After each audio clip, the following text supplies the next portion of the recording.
में, जिसमें हम भगवान श्री कृष्ण के जन्म दिवस के उपलक्ष्य में 7 दिवसीय कथा कर रहे हैं।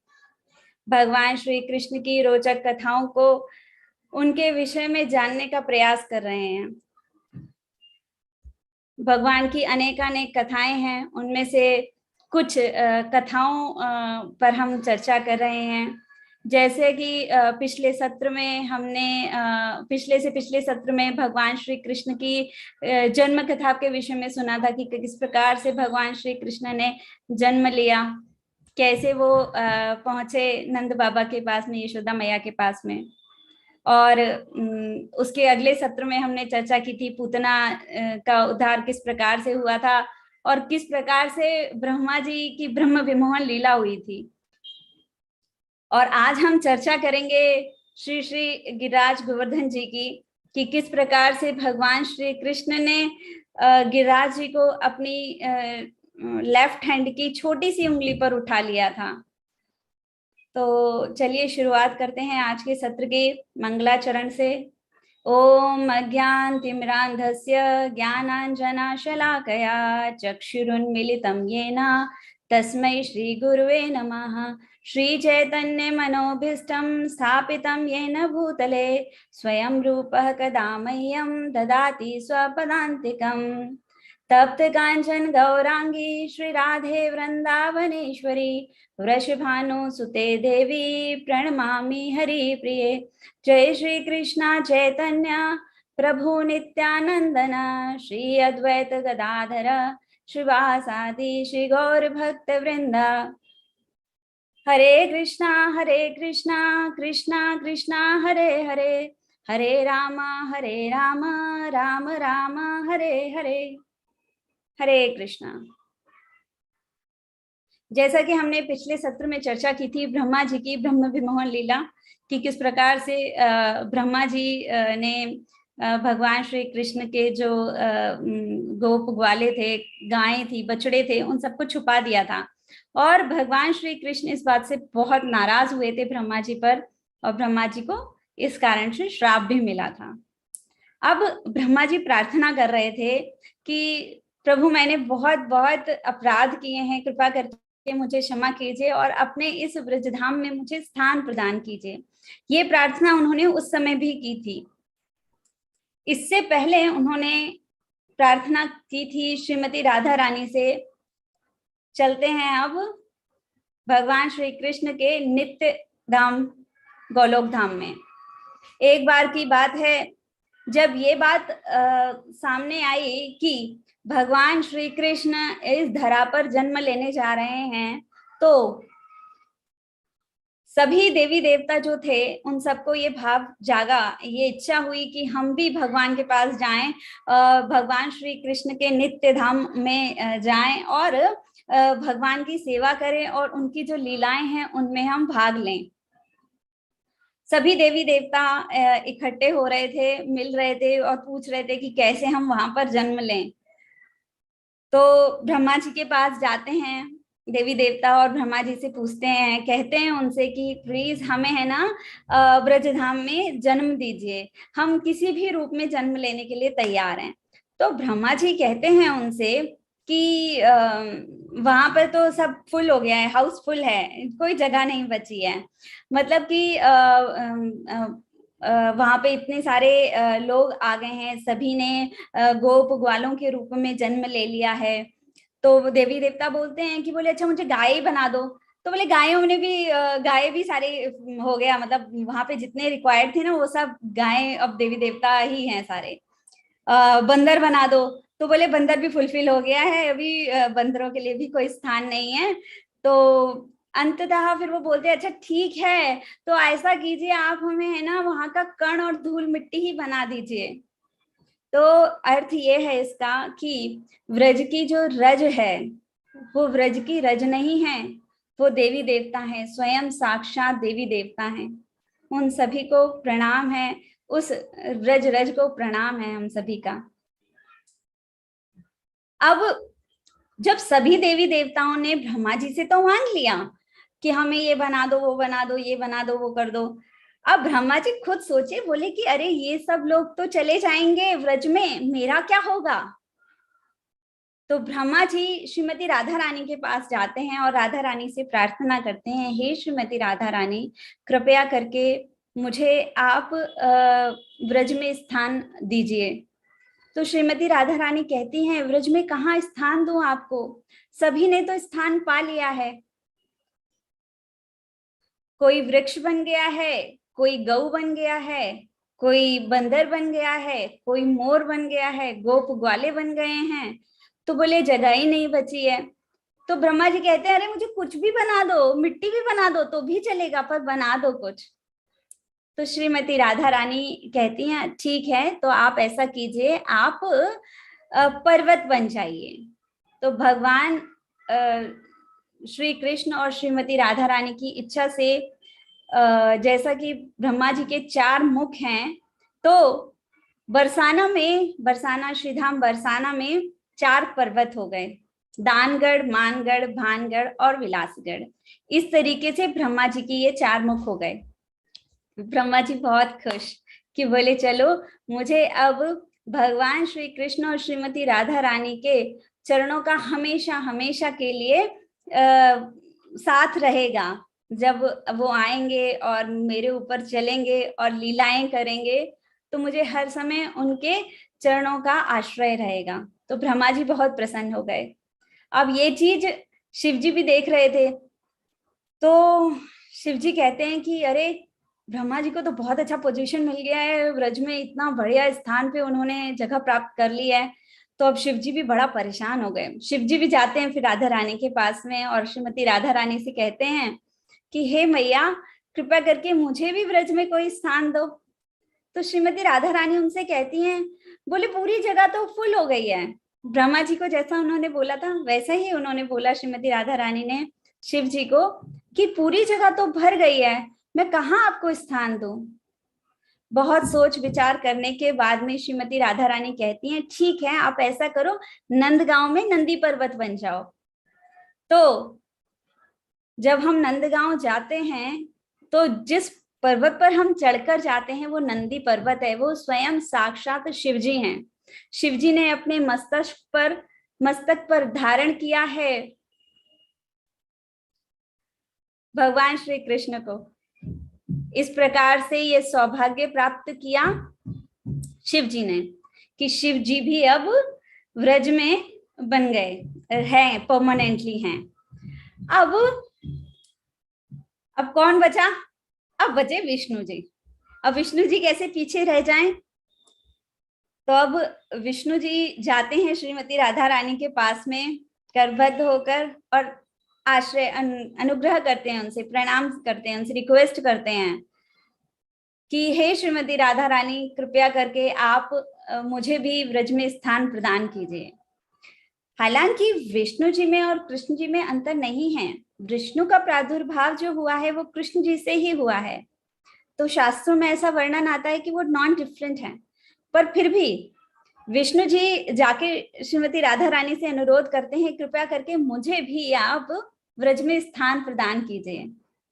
तो श्रीमती राधा रानी कहती हैं कि अच्छा आपको भी ब्रज में स्थान चाहिए, तो ठीक है आप ऐसा कीजिए कि गोवर्धन पर्वत बन जाइए। तो श्री श्री गोवर्धन पर्वत की जय, जो कि स्वयं साक्षात श्री विष्णु हैं। इस प्रकार से ये बात समझ में आई कि किस प्रकार से श्रीमती राधा रानी ने ब्रह्मा, विष्णु और महेश तीनों को ब्रज में स्थान दिया।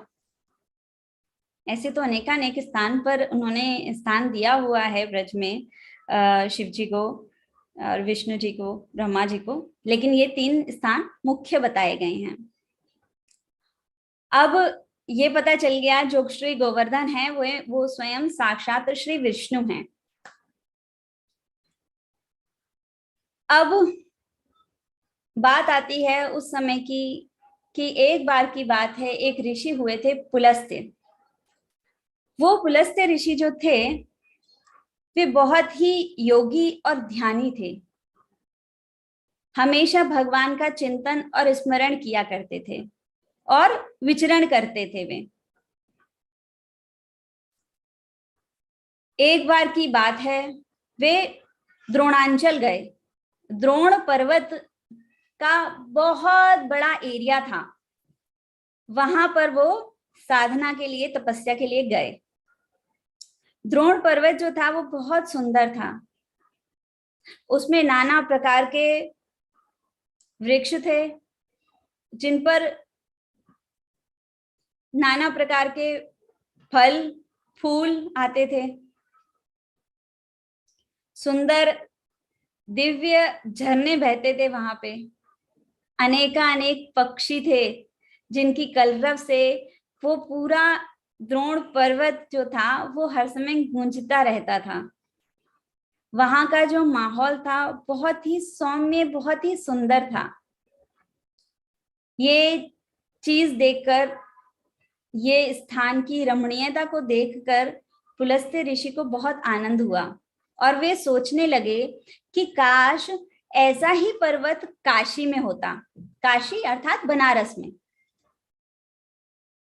चूंकि पुलस्त्य ऋषि बहुत शक्तिशाली, बहुत बलवान थे और ऋषि थे, तो ये द्रोण पर्वत की जिम्मेदारी बन रही थी कि वो अगर कोई मांग रहे हैं कुछ, कोई ऋषि जन मुनिजन कुछ मांग रहे हैं तो उन्हें वह प्रदान करें।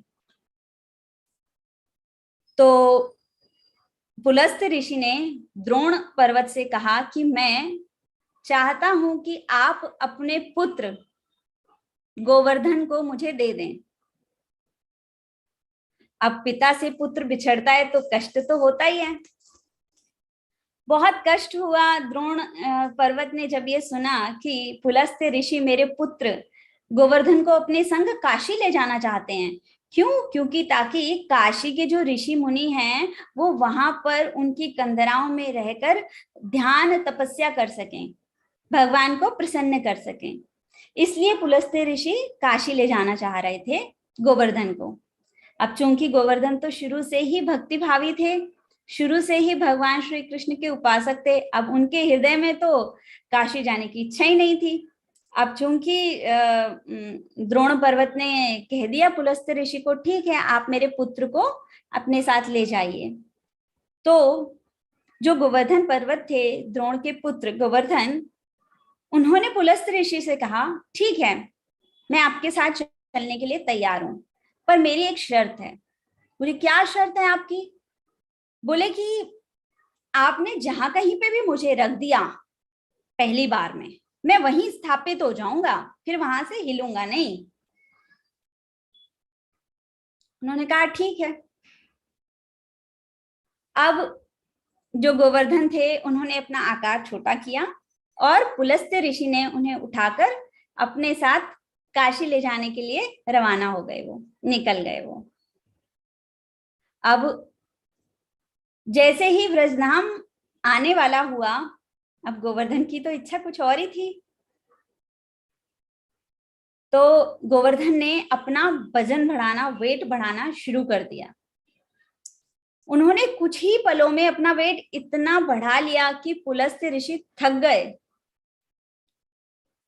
और उन्होंने ये सोचा कि अब मैं इसे थोड़ी देर के लिए रख देता हूं। भूल गए, इतना थक गए थे कि वो भूल गए उन्होंने क्या वादा किया है।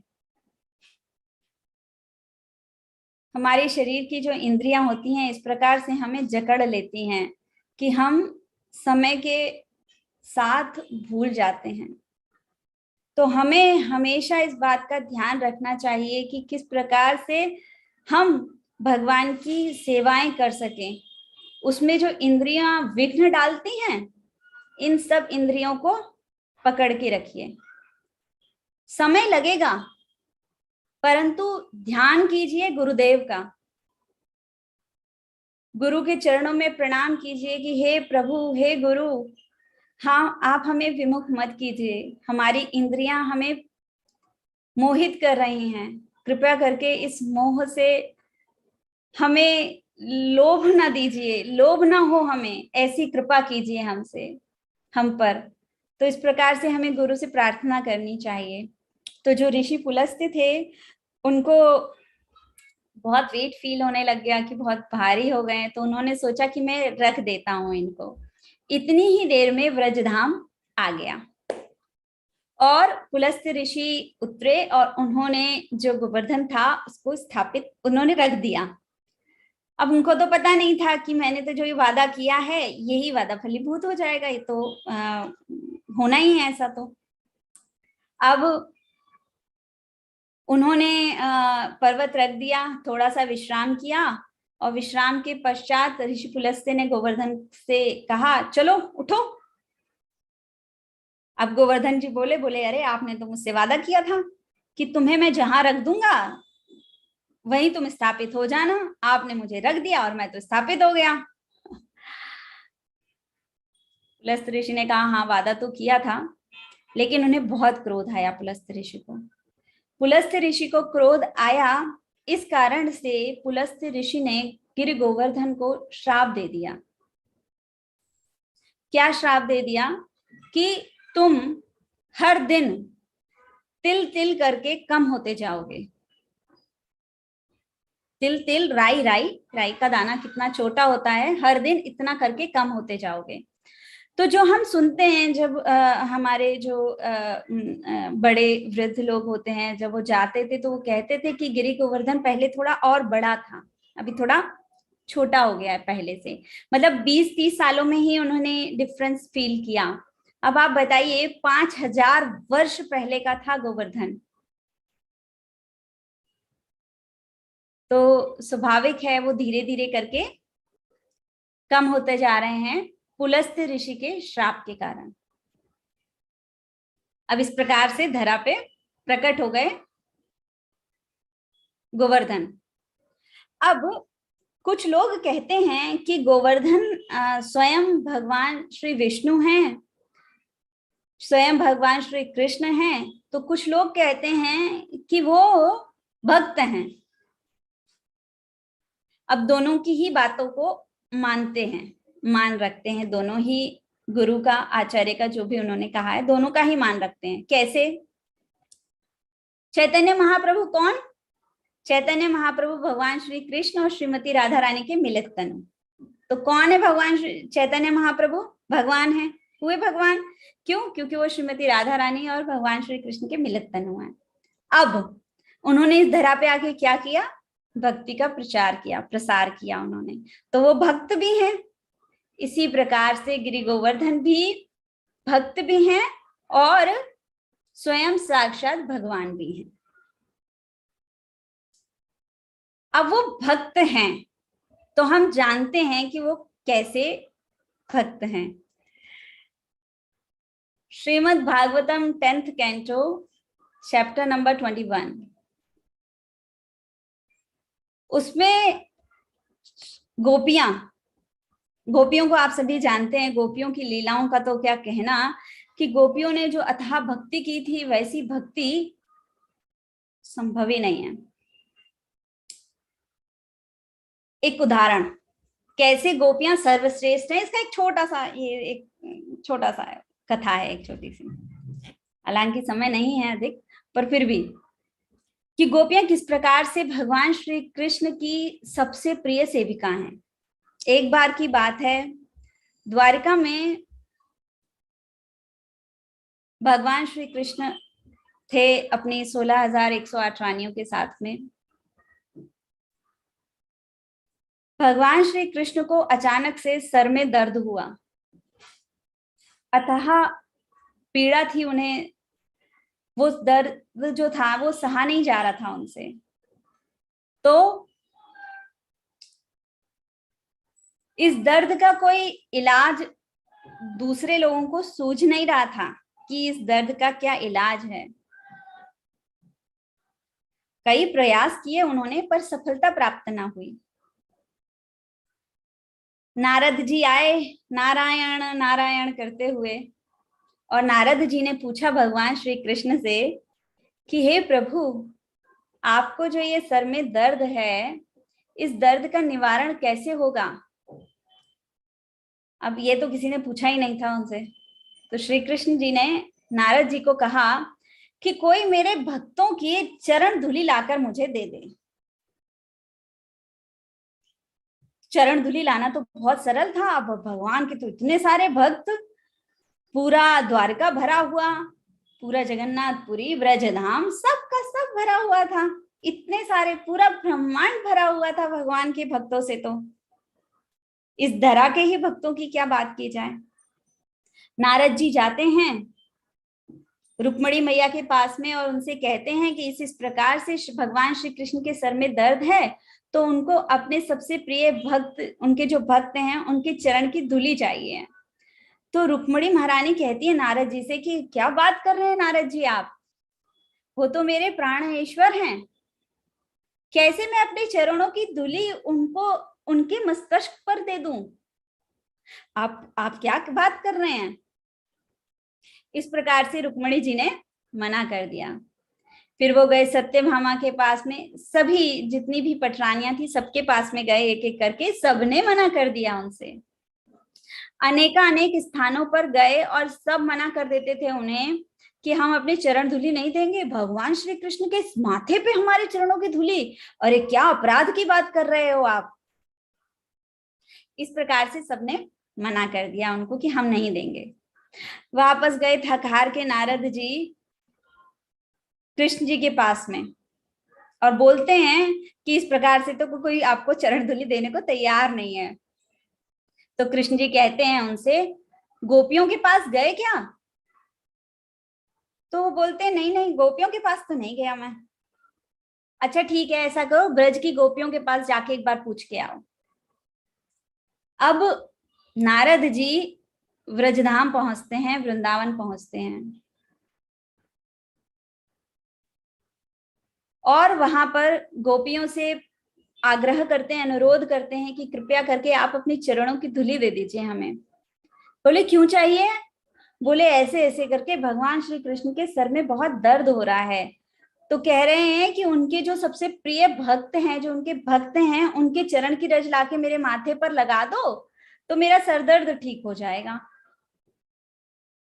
तो श्रीमती राधा रानी कहती हैं कि मुझे तो नहीं पता है कि मैं भगवान की भक्त हूं भी या नहीं हूं। श्रीमती राधा रानी कह रही हैं ऐसा नारद जी से कि मैं नहीं जानती कि मैं उनकी भक्त हूं भी या नहीं हूं, मैंने तो उनके लिए कभी कुछ नहीं किया, कोई भक्ति नहीं की, परंतु अगर फिर भी लग रहा है कि मेरे चरण रज से, हमारी चरण रज से अगर भगवान श्री कृष्ण के सर का दर्द ठीक होता है तो ले जाइए। इस प्रकार से श्रीमती राधा रानी ने और समस्त गोपियों ने अपने चरणों की रज नारद जी को दे दी। नारद जी लेकर गए कृष्ण जी के पास में और कृष्ण जी को लगाया। जो ये आप टीका देख रहे हैं ये वही चरण रज है, अर्थात श्रीमती राधा रानी के चरणों की जो रज है ये वही रज है। ये टीका जो हम लगाते हैं गोपी चंदन, ये वही टीका है। इस प्रकार से राधा रानी ने अपने चरणों की रज दे दी। नारद जी ने उनसे पूछा कि बोले आपने अपने चरणों की रज दे दी। सॉरी ना, शायद डिस्टरबेंस हो रहा होगा, इसके लिए क्षमा चाहती हूँ। तो बोले चरणों की रज दे दी आपने, आपको अपराध नहीं फील हो रहा है। तो फिर वो बोलते हैं कि बोले अरे अपराध गया भाड़ में, बोले हमें किसी की चिंता नहीं है, नरक मिले चाहे जो मिले, चाहे जन्म जन्मांतर तक नरक मिले, कुछ नहीं चाहिए हमें, भगवान श्री कृष्ण के सर का दर्द ठीक हो जाए, बस हमारी तो यही इच्छा है। इतना समर्पण था गोपियों में कि उन्हें अपने जन्मों की कोई परवाह नहीं थी, कोई चिंता नहीं थी, इतना हाई लेवल की डिवोटी थी। अब वे गोपियां कहती हैं श्री गोवर्धन जी को, हरिदास वर्य अर्थात हरिदास वर्य अर्थात भक्तों में सर्वश्रेष्ठ भक्त, वो गोपियां कह रही हैं उनके लिए देखिए क्या बात है कि मतलब गोपियां इतना ग्लोरीफाई कर रही हैं, स्वयं वो गोपियां ग्लोरीफाई कर रही हैं जो स्वयं इतनी भगवान की परम भक्त हैं। वो कह रही हैं हरिदास वर्य हंताय अयम अद्रिबला हरिदास वर्य यद राम कृष्ण चरण स्पर्श प्रमोदा। क्या कहना चाह रही हैं गोपियां? गोपियां कह रही हैं कि हे श्री गोवर्धन, सखियों को बोल रही हैं ये गोवर्धन बहुत श्रेष्ठ हैं, सर्वोत्तम सर्वोच्च श्रेष्ठ भक्त हैं ये। क्यों? क्योंकि इन्हें श्री बलराम और कृष्ण के चरणों की रज सतत मिलती है, हमेशा मिलती है। आज तो पूरे ही फिटिंग होनी है ऊपर, पूरा ड्रिलिंग आज ही होगा ऊपर। सॉरी। तो इस प्रकार से बलराम जी और कृष्ण जी के चरणों की रज जो हर समय मिलती है गोवर्धन को, वो धन्य है गोवर्धन। गोवर्धन वो है, धन्य है जो भगवान श्री कृष्ण को अपना जल देता है, वो झरने। अभी तो हम झरने नहीं देख पाते हैं, पर कहते हैं कि गोवर्धन में इतने सुंदर सुंदर झरने हुआ करते थे जिनसे सुगंधित जल आता था। वहां पर इतने सारे वृक्ष थे जो मधु प्रदान करते थे, मधु शहद प्रदान करते थे। गायों को चरने के लिए नाना विधि की, नाना प्रकार की सुगंधित घास, दुर्वाएं हुआ करती थी। कंद मूल फल इत्यादि इत्यादि चीजें यह गोवर्धन देता है श्री कृष्ण को। कितना महान भक्त है ये, वो गोपियां कह रही हैं। इस प्रकार से गोपियां उन श्री गोवर्धन की के विषय में ग्लोरिफिकेशन करती हैं। तो अब हम समझते हैं कि किस प्रकार से श्री गोवर्धन की कथा हुई थी। एक बार की बात है कि भगवान श्री कृष्ण जब 7.5 वर्ष के थे, वृंदावन में अपने मित्रों के साथ में क्रीड़ा कर रहे थे, खेल रहे थे और देख रहे थे कि कोई उत्सव आने वाला है लग रहा है। क्यों? क्योंकि व्रज में, वृंदावन में इतनी चहल पहल थी।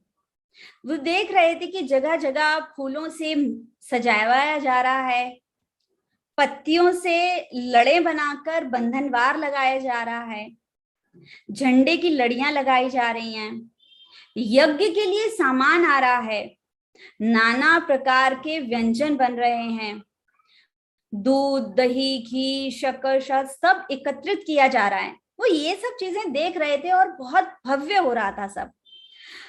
तो कृष्ण जी बड़ा कंफ्यूजन में कि बोले ये होने क्या वाला है। और वो जाते हैं, पता तो उन्हें सब है, और जाते हैं नंद बाबा के पास में और नंद बाबा से कहते हैं कि बाबा ये क्या चल रहा है, क्या होने वाला है यहाँ पर। तो नंद बाबा कहते हैं कि हम सब मिलकर इंद्र की पूजा करने वाले हैं। तो कृष्ण जी कहते हैं इंद्र की पूजा? क्यों? क्यों इंद्र की पूजा करना चाहते हैं आप? तो बोलते हैं कि देखिए इंद्र हमें ना जल प्रदान करता है। इंद्र से इंद्र वर्षा को भेजता है, वर्षा आती है उससे, और जब वर्षा आती है तो सारी धरती को जल मिलता है, जल मिलता है तो अन्न उत्पन्न होता है, अन्न उत्पन्न होता है तो सबको अन्न मिलता है, गायों को घास मिलती है, जिनके कारण हमारा जीवन यापन होता है। इस प्रकार से नंद बाबा ने भगवान श्री कृष्ण को कहा। अब श्री कृष्ण जी कहते हैं उनसे कि बोले इंद्र कहाँ देता है ये सब चीजें। अब ऐसी बातें कर रहे थे वो, बोले इंद्र कहाँ देता है ये सब चीजें, ये तो प्रकृति के गुणों से आता है। ये जो 3 गुण है, सत्व रज तम, इन गुणों से आता है। रजोगुण के कारण जल मिलता है। तो इस प्रकार से वो बोलते हैं कि बोले इसमें इंद्र का तो कोई योगदान ही नहीं है, इंद्र इसमें कुछ नहीं करता है। बोले अच्छा इंद्र नहीं करता है इसमें। अब वो बात तो मानने को तैयार हुए, जो ब्रजवासी थे, जो वृद्ध ब्रज के गोप ग्वाल थे, वो सब इस बात को मानने के लिए तैयार हो गए कि हाँ ये बात तो सही कह रहे हैं कि इंद्र तो इसमें कुछ नहीं करता है। और बोले कि कृष्ण बोलते हैं, बोले जैसा कर्म करते हैं वैसे ही फल मिलता है। तो बोले हम अगर कर्म अच्छा करेंगे तो हमें अच्छा फल मिलेगा। इस प्रकार से उन्होंने नाना विधि से सारे गोप ग्वाले जो भी थे उन सबको मना लिया उन्होंने, कि बोले इंद्र की पूजा करने की कोई जरूरत नहीं है, हमें तो जो सब कुछ देता है वो ये गोवर्धन देता है। देखो इतना बड़ा इतना विशाल गोवर्धन है, इस पे नाना प्रकार के पेड़ पौधे लगे हैं, हमारी गायें इनको खाती हैं और इतना अच्छा अच्छा दूध देती हैं, इसके कारण हमारा जीवन यापन हो रहा है। तो सारे जो वृद्ध गोप वाले थे उन्होंने सबने मान ली ये बात, बोले हाँ हाँ ये बात तो सही कह रहे हैं ये। तो फिर कृष्ण जी कहते हैं, तो बोले इंद्र की पूजा मत करो। तो नंद बाबा कहते हैं अरे अभी कर लेते हैं फिर गोवर्धन की भी कर देंगे। तो कृष्ण जी कहते हैं नहीं नहीं नहीं अभी करो। और इस प्रकार से भगवान श्री कृष्ण ने नंद बाबा को मना लिया, सभी ब्रजवासियों को मना लिया कि हाँ हम गोवर्धन की पूजा करेंगे। क्यों? क्योंकि सभी कुछ हमें गोवर्धन देते हैं। इस प्रकार से प्लान हो गया। और जो सारा सामान, जो सारी व्यवस्थाएं की गई थी इंद्र की पूजा के लिए, वो सारी अब पूजा होगी गोवर्धन जी की। बोलिए गिरिराज गोवर्धन की जय। इस प्रकार से सब जितने भी गोप वाले थे सब इकट्ठे हो जाते हैं और जाते हैं गोवर्धन जी के पास में, और उन्हें नाना प्रकार के जो उन्होंने व्यंजन बनाए थे, कहते पहाड़ बन गया था, हलवे का पहाड़, रसगुल्ले का पहाड़, ऐसे करके ना अनेक अनेक, चावलों का पहाड़, अनेक अनेक पहाड़ बना दिए थे उन्होंने भगवान श्री गोवर्धन को ऑफर करने के लिए। अब ऋषि मुनि ब्राह्मण आए, उन सबों ने मंगलाचार किया, मंगलोच्चारण किया, बहुत सारे मंत्रोच्चारण किए, ऑफरिंग दी गोवर्धन को। और तत्पश्चात नंद महाराज जी ने जो हमारे ब्राह्मण्स थे उन सभी ब्राह्मणों को यथा दक्षिणा प्रदान की। और जो गोवर्धन थे, कहते हैं कवि कर्णपुर जी महाराज, उन्होंने अपनी पुस्तक आनंद वृंदावन चंद्रिका में बताया है कि गोवर्धन जी के ऊपर आकर बैठ गए थे भगवान श्री कृष्ण। लोग पहचान नहीं पाए, समझ नहीं पाए कि ये कृष्ण जो हमारे साथ है वो और वो कृष्ण दोनों एक हैं। उन्हें लगा कि वो स्वयं साक्षात गोवर्धन है। बहुत ही सुंदर रूप था उनका। अब जो उन्होंने भोग बनाए थे, ब्रजवासियों ने भोग बनाए थे, वो सारा भोग वो खाने लग गए। जो कृष्ण जी थे वो सारा भोग वो पाने लग गए। इस प्रकार से उन्होंने सारा भोग खा लिया, जितना बनाया था सब खा लिया, और बोल रहे हैं अन्योर अन्योर अन्योर। अन्योर मतलब और लाओ और लाओ और लाओ। और वो है ना प्रसाद की और इच्छा रखने लग गए कि भाई और प्रसाद लेकर आइए और प्रसाद लेकर आइए। इस प्रकार से जो व्रजवासी थे वो और प्रसाद लेकर आने लग गए। ये चीज बलराम जी देख रहे थे, बलराम जी देख रहे थे, समझ रहे थे इस बात को। और बलराम जी समझ गए, बोले ये अन्योर करते रहेंगे और अभी तुलसी पत्र लाकर देना पड़ेगा।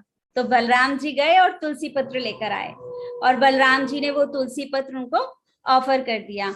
जब गोवर्धन जी ने वो तुलसी पत्र पाया तो वो तृप्त हो गए। और तत्पश्चात कृष्ण जी ने सबके साथ मिलकर पहली बार गोवर्धन की परिक्रमा की।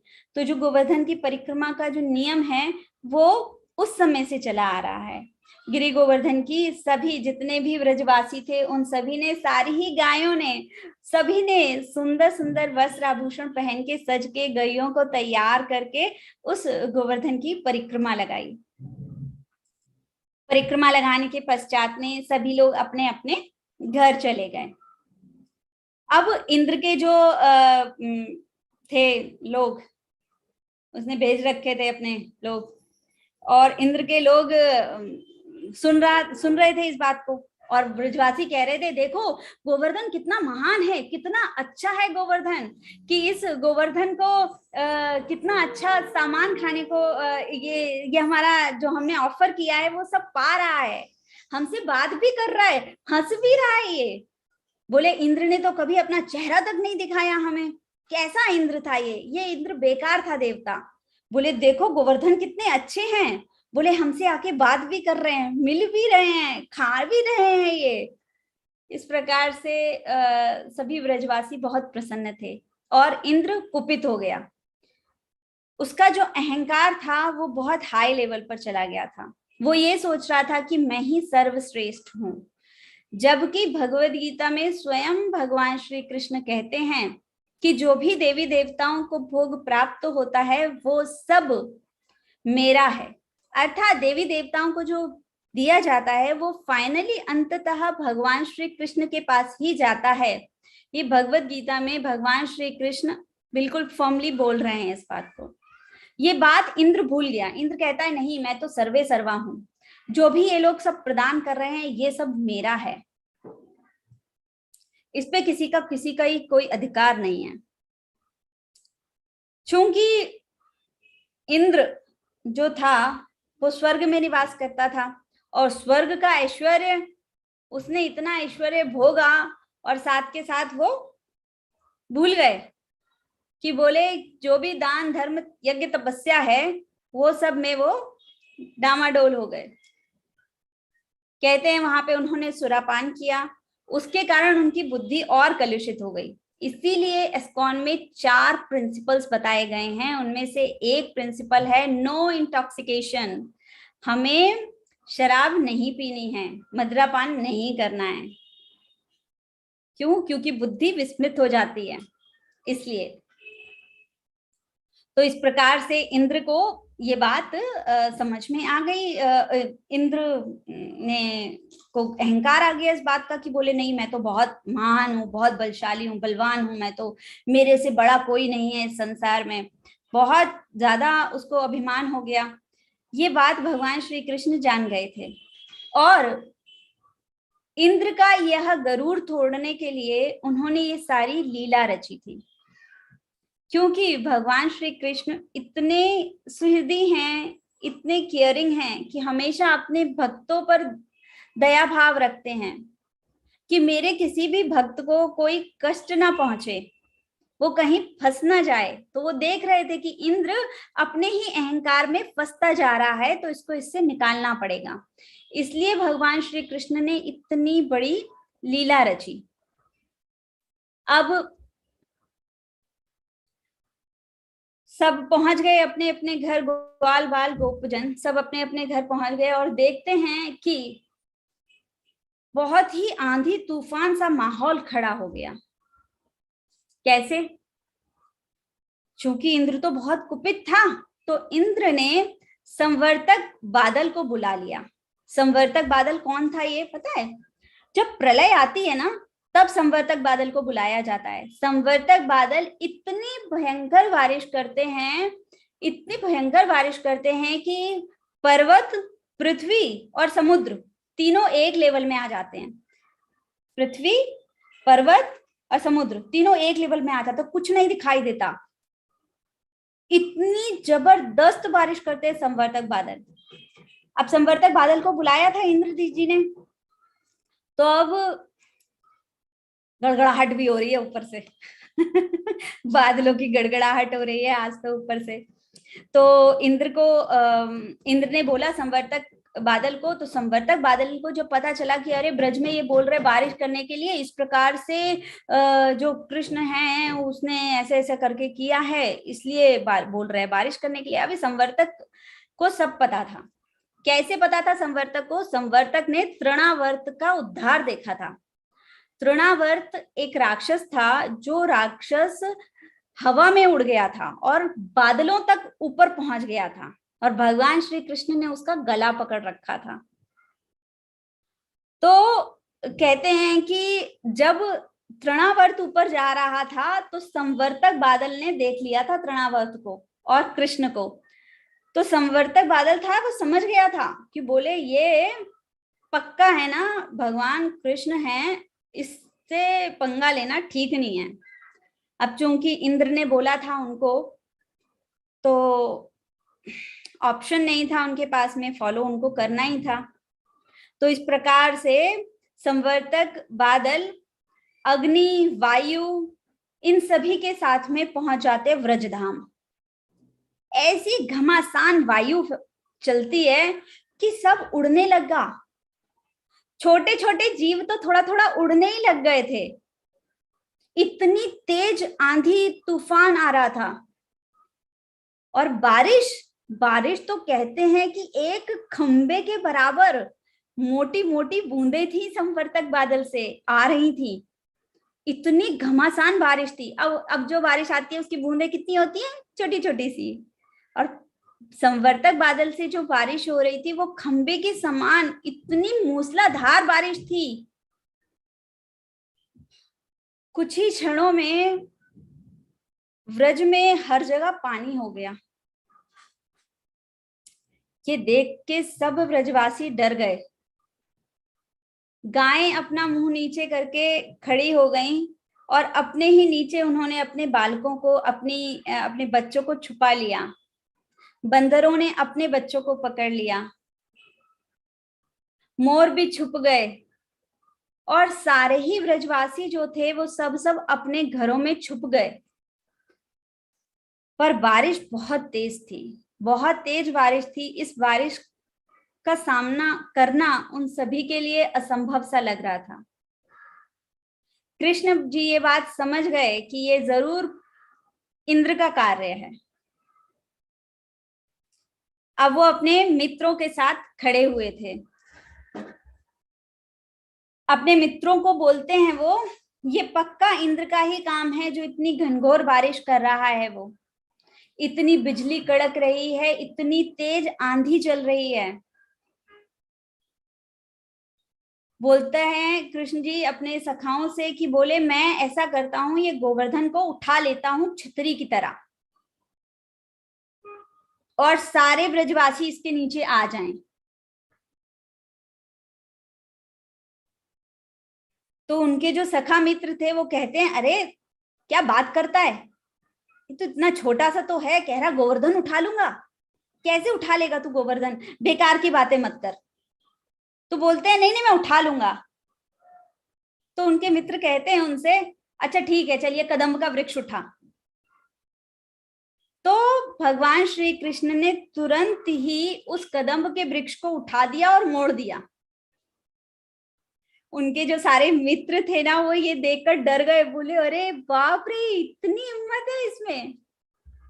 और उन्होंने, कृष्ण ने कहा कि मुझे जाने दो।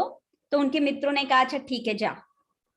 इस प्रकार से दौड़ते हुए, भागते हुए भगवान श्री कृष्ण उस गोवर्धन तक पहुंचे। और कहते हैं जब वो भाग रहे थे तो एक सुरंग सी बन गई। भागते जा रहे थे, इस तरीके से भाग रहे थे वो, और भागते भागते वो बिल्कुल सेंटर में पहुंच गए गोवर्धन के। गोवर्धन के सेंटर में पहुंच के उन्होंने अपने लेफ्ट हैंड की छोटी सी उंगली से उस गोवर्धन पर्वत को उठा लिया।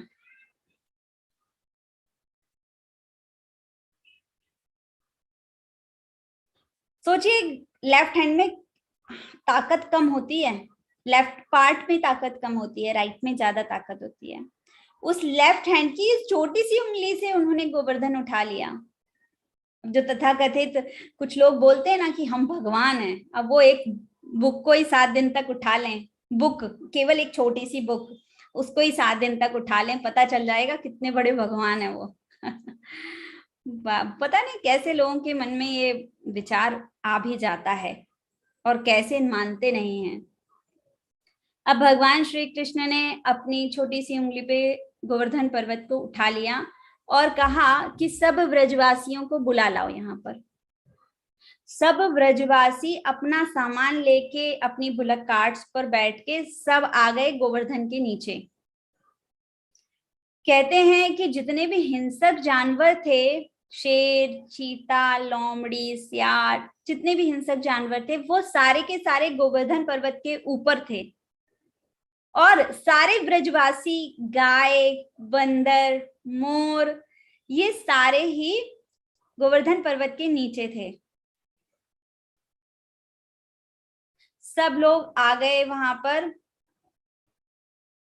और चूंकि ये बात सर्वविदित थी कि गर्ग मुनि ने पहले ही बोल दिया था कि भगवान श्री कृष्ण आपको सभी विपदाओं से बचाएंगे, इसलिए सभी ब्रजवासियों को विश्वास था कि हाँ, अगर कृष्ण ने गोवर्धन उठा लिया है, उठा रहे हैं, तो ये हमें बचा लेंगे। उनको कोई डर नहीं था इस बात का कि अरे इतना बड़ा पर्वत कैसे उठाएगा, छोटा सा कृष्ण है। उनको विश्वास था कि बोले नहीं, उठा लेगा। और सारे ही ब्रजवासी उस पर्वत के नीचे, गोवर्धन पर्वत के नीचे आ जाते हैं। कहते हैं कि 7 दिन और 7 रात गोवर्धन पर्वत को उठाए रहे थे भगवान श्री कृष्ण। और जब वो उठा रखा था उन्होंने, उस समय जो वर्णन किया गया है कि गोवर्धन पर्वत के नीचे कैसा माहौल था।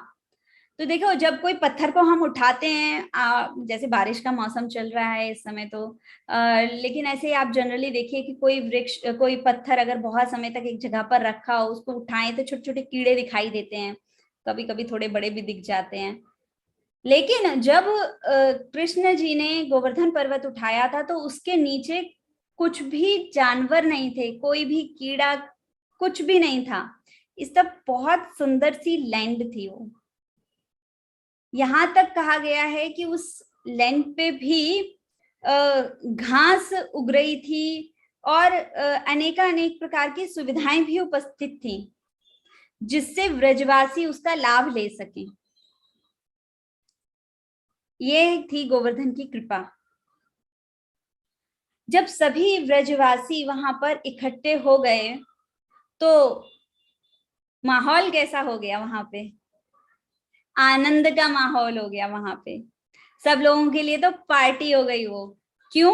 क्योंकि अब 7 दिन और 7 रातें एक ही काम, भगवान श्री कृष्ण को देखना, और कोई काम नहीं उनके पास में, केवल और केवल वो भगवान श्री कृष्ण को देख रहे थे।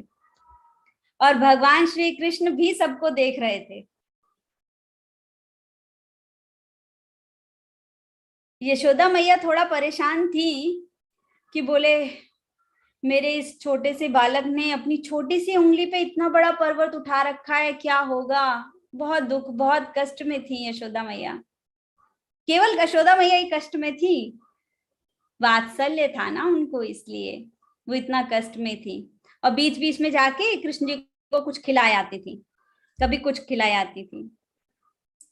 अब उधर मधुमंगल आते हैं और मधुमंगल कहते हैं अरे मैया डरो मत, मैंने जो मंत्र उच्चारण किए हैं ना, उन मंत्र उच्चारण के कारण ये गोवर्धन ऊपर है। कृष्ण ने नहीं उठा रखा इसे, मेरे मंत्रों का प्रभाव है, ऐसा मधुमंगल कहते हैं। यशोदा मैया कहती है भाग यहां से और यशोदा मैया मधुमंगल को भगा देती हैं। अब भगवान श्री कृष्ण कहते हैं कि बोले बड़ा फीका फीका सा लग रहा है। पार्टी होती है तो क्या होता है? म्यूजिक। इस्कॉन में जब पार्टी होती है तो क्या होता है? ढोल, मृदंग, करताल, हारमोनियम और भक्तों की गूंज होती है। अब भगवान श्री कृष्ण बोले कि कुछ कमी है यहाँ पर। तो भगवान श्री कृष्ण अपनी कमर से बांसुरी निकालने लगे। जैसे ही भगवान श्री कृष्ण ने थोड़ा मुड़े और बांसुरी निकालने की कोशिश की तो मधुमंगल कहता अरे हिल मत, हिल मत। क्योंकि मधुमंगल को पता था, बोले मेरे मंत्रों का तो कोई प्रभाव है नहीं, बोले मुझे पता है ये स्वयं खुद ही कृष्ण ने उठा रखा है। तो कृष्ण जी से कहते हैं हिल मत, अगर बांसुरी निकालेगा तो तू हिलेगा, हिलेगा तो गोवर्धन गिर गया तो।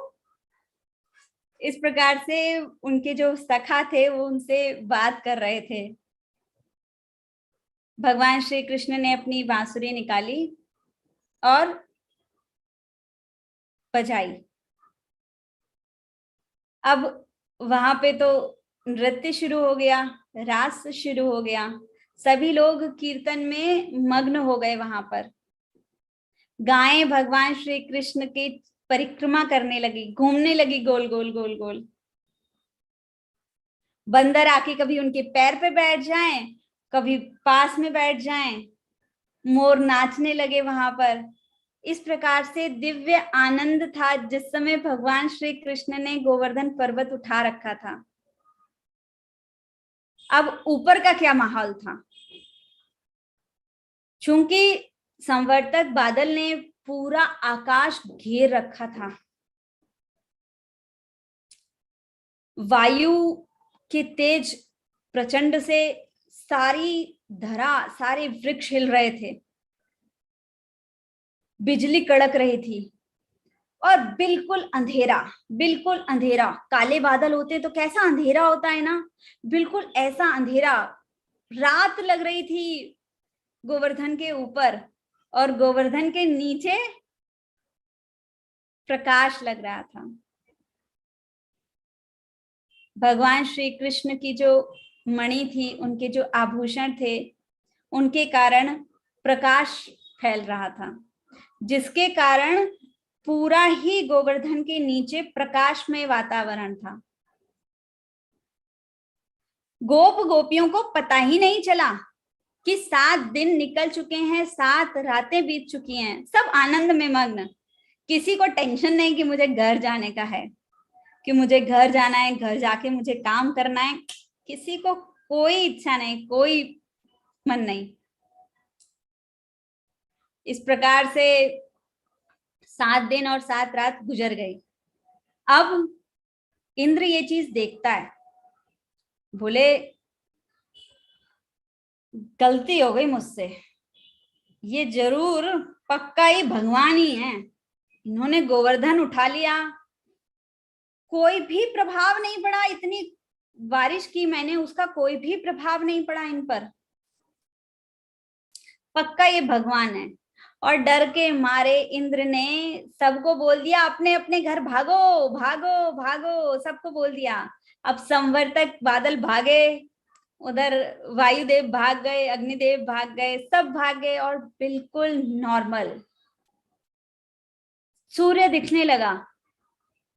अब व्रज का जो माहौल था वो बिल्कुल एक नॉर्मल डे की तरह, कुछ भी नहीं। आप सोचिए, जब बहुत बारिश होती है तो कैसे कीचड़ हो जाता है।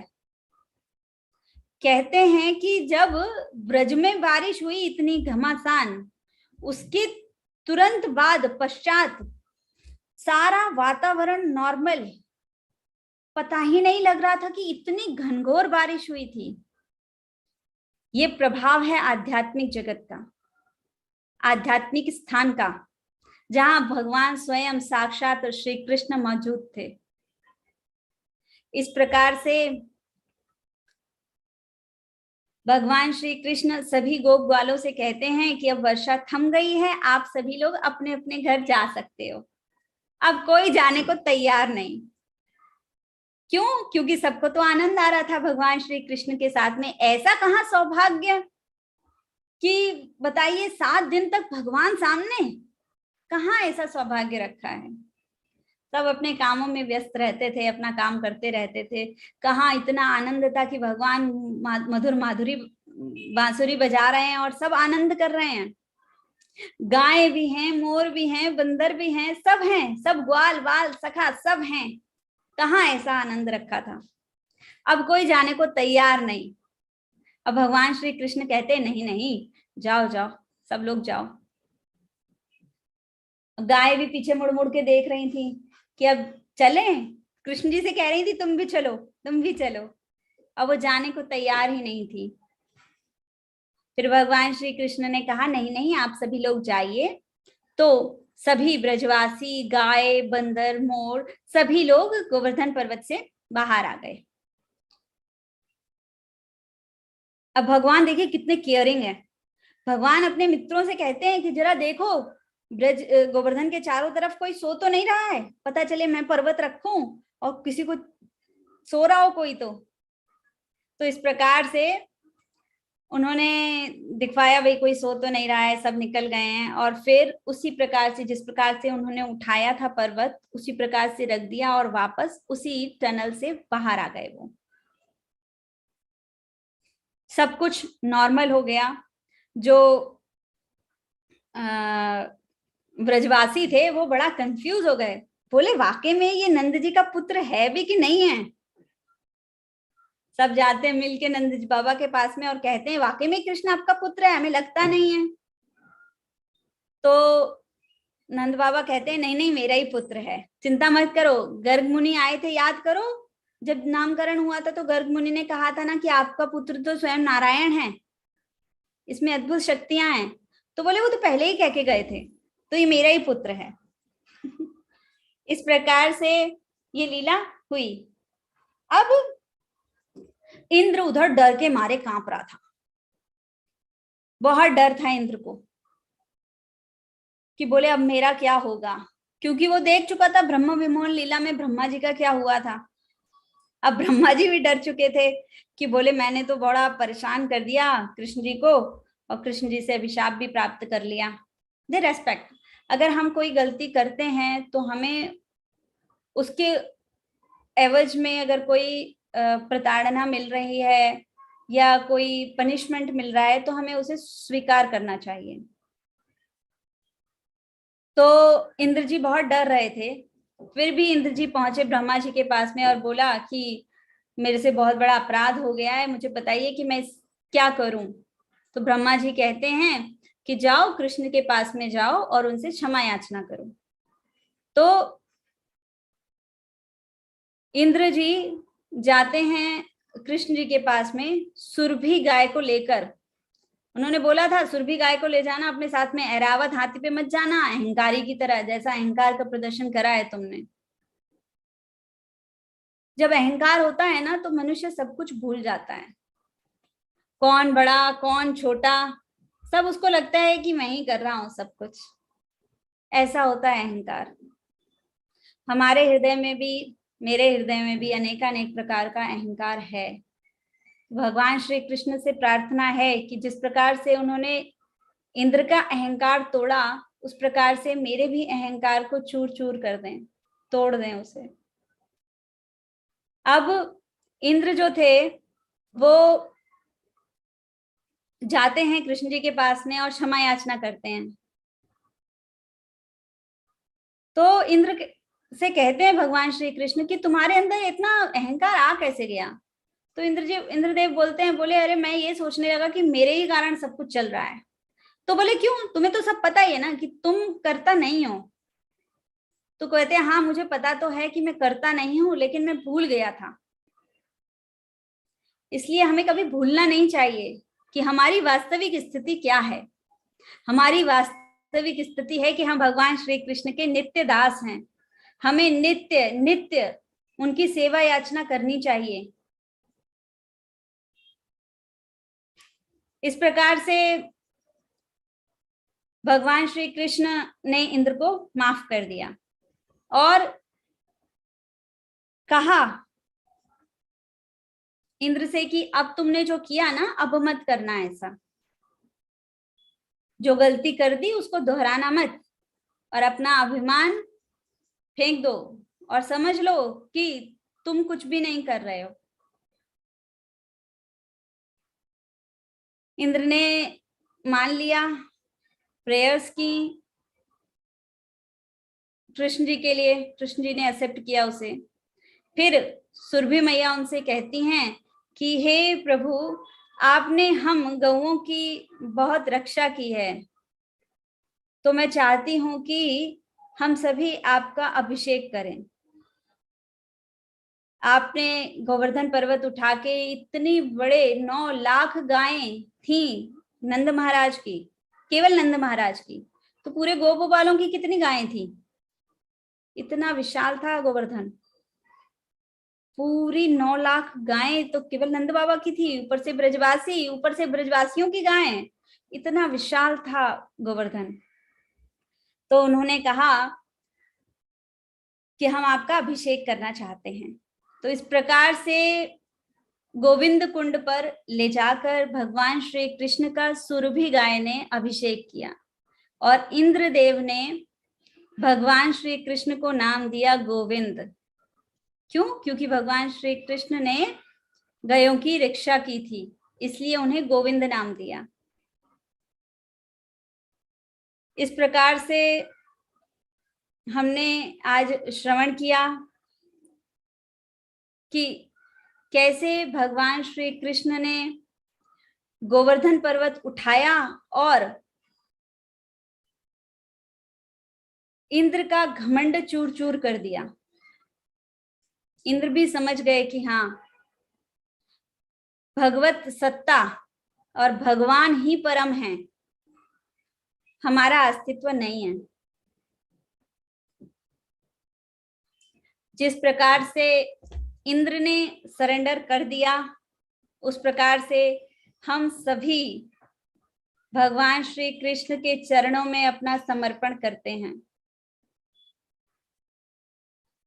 अब हम जब भी गोवर्धन की यात्रा करेंगे, भविष्य में जो करने वाले हैं, वो सभी इन कथाओं को याद रखें और इन कथाओं को याद करते हुए ब्रज की परिक्रमा करें, गोवर्धन की परिक्रमा करें।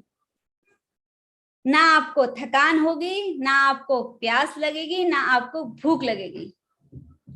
आराम से आप भगवान का स्मरण करते हुए, चिंतन करते हुए गिरि गोवर्धन की परिक्रमा कर पाएंगे। इस प्रकार से भगवान श्री कृष्ण ने गिरि गोवर्धन को उठाया, इंद्र का अभिमान चूर चूर किया।